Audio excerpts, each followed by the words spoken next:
Taylor Swift is a skilled storyteller, and she wants to tell you a story. She uses her songs to build vivid images of the stories in her heart. You feel connected to her as she shares details from her life in her songs. Taylor Swift has gone from America's sweetheart to Miss Americana since she first appeared on the country music scene with a guitar in hand. The young girl from Nashville, who once yearned for perfection, is now a lady who is becoming her generation's voice. She strongly supports herself, her admirers, and women. Her lessons of empowerment will be heard for years around the world. Taylor Allison Swift, an actress, singer, and composer of country music, was born in Reading, Pennsylvania on December 13, 1989. Daughter of Scott Kingsley Swift and Andrea Gardner Swift, she spent her childhood on a farm that grew Christmas trees. She went to preschool and elementary education at Alvernia Montessori Education. Taylor and her younger brother were raised as Presbyterians and attended Bible school throughout their summer vacations. After her family relocated to Wyomissing, Pennsylvania, she enrolled in the West Reading Elementary Center and Wyomissing Junior/Senior High School. At the age of 9, she grew interested in musical theater and began performing in Berks Youth Theater Academy shows. Swift's family relocated to Nashville, Tennessee when she was 14, allowing her to pursue her passion of becoming a country performer. Soon after that, Swift's development arrangement with RCA Records allowed her to meet recording industry veterans, and in 2004, at the age of 14, she signed with Sony/ATV as a songwriter. She performed many of the songs she had written in Nashville venues, and it was during one of these performances that record executive Scott Borchetta took note of her. Borchetta recruited Swift to his nascent Big Machine label, and her debut single, Tim McGraw, inspired by and heavily referencing a song by Swift's favorite country performer, was released in the summer of 2006. The song was an immediate hit, spending 8 months on the Billboard Country Singles Chart. Swift, at 16, released a self-titled debut album and went on tour, opening for Rascal Flatts. Taylor Swift was certified platinum in 2007 after selling more than 1 million copies in the United States, and she proceeded to tour extensively, opening for musicians such as George Strait, Kenny Chesney, Tim McGraw, and Faith Hill. Swift received the Country Music Association's Horizon Award for Best New Artist in November, completing a year in which she emerged as the most visible young star in country music. On Swift's second album, Fearless, released in 2008, she demonstrated a refined pop sensibility, managing to court the mainstream pop audience without losing sight of her country roots. With sales of more than 500,000 copies in its first week, Fearless opened at number 1 on the Billboard 200 chart.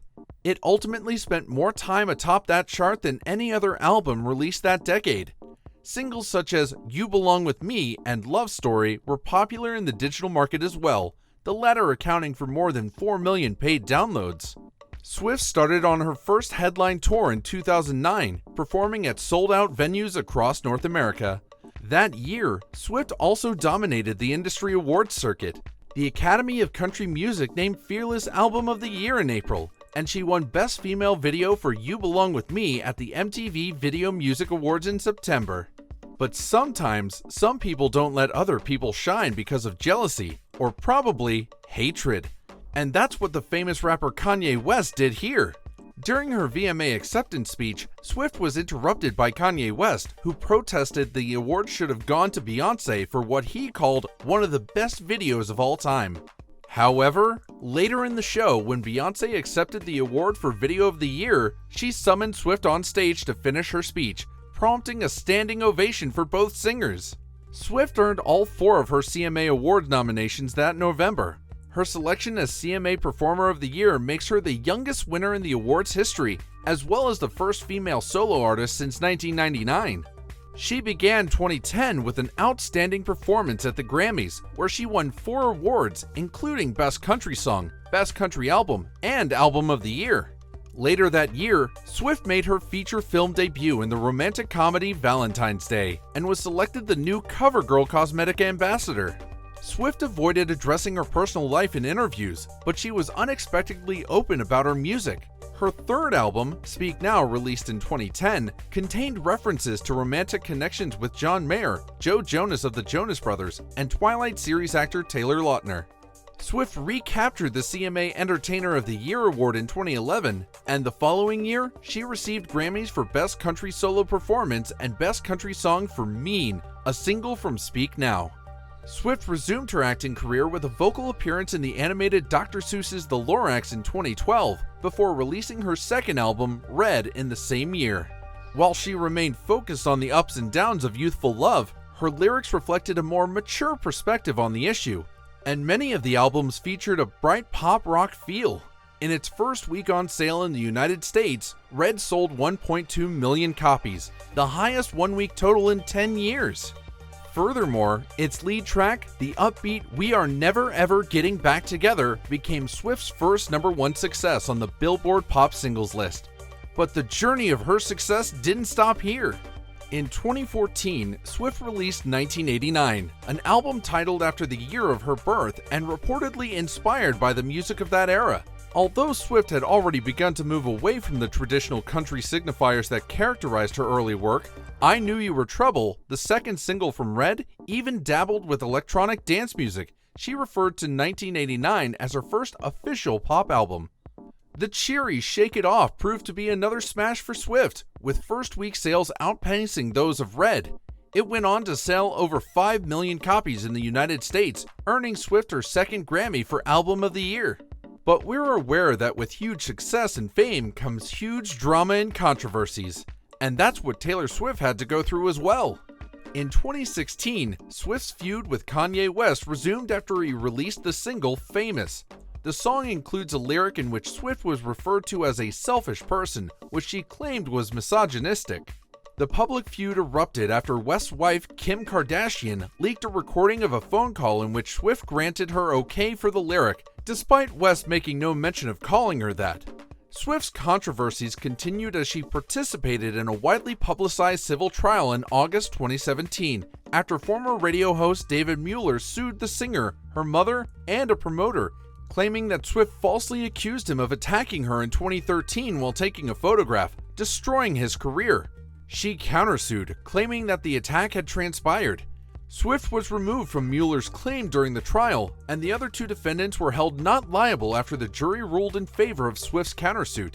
Swift then published the blockbuster single Look What You Made Me Do, and her album Reputation became the best-selling American album of 2017. Swift left Big Machine in 2018 to sign with Republic Records and Universal Music Group. The following year, her former label, which controlled the master recordings for her 6 albums, was sold to Scooter Braun, a talent manager whose clients included Kanye West. Swift publicly criticized the transaction, stating that Borchetta had denied her attempts to obtain the master tapes and that Braun had tormented her over the years. She attempted to work out a deal with Braun, but he sold her back catalog to a private investment firm in 2020. Swift's 7th album, Lover, was released in 2019, and she described it as a love letter to love itself. That year, she also starred in Cats, a film adaptation of Andrew Lloyd Webber's highly successful stage performance. The documentary Miss Americana in 2020 tells the story of her life and profession. She published Folklore in 2020 with minimal early warning. Swift's 8th studio album, a departure from her previous pop-inspired work, received critical acclaim for its thoughtfulness and restraint, and it won the Grammy for Album of the Year. The sister record, Evermore, was released later in 2020. In December 2023, Swift was named Times Magazine's Person of the Year. Finalists included Barbie, Vladimir Putin, and Sam Altman.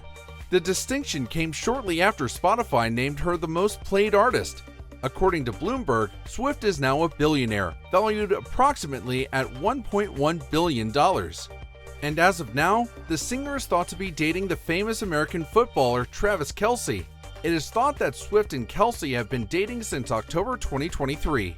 It was that time when the singer first attended a Kansas City Chiefs game to cheer on the tight end. The appearance broke the internet and came after months of dating rumors, and the two are still together. And that's all for this video, fellas. Let us know what you think of the life of this famous singer in the comments below.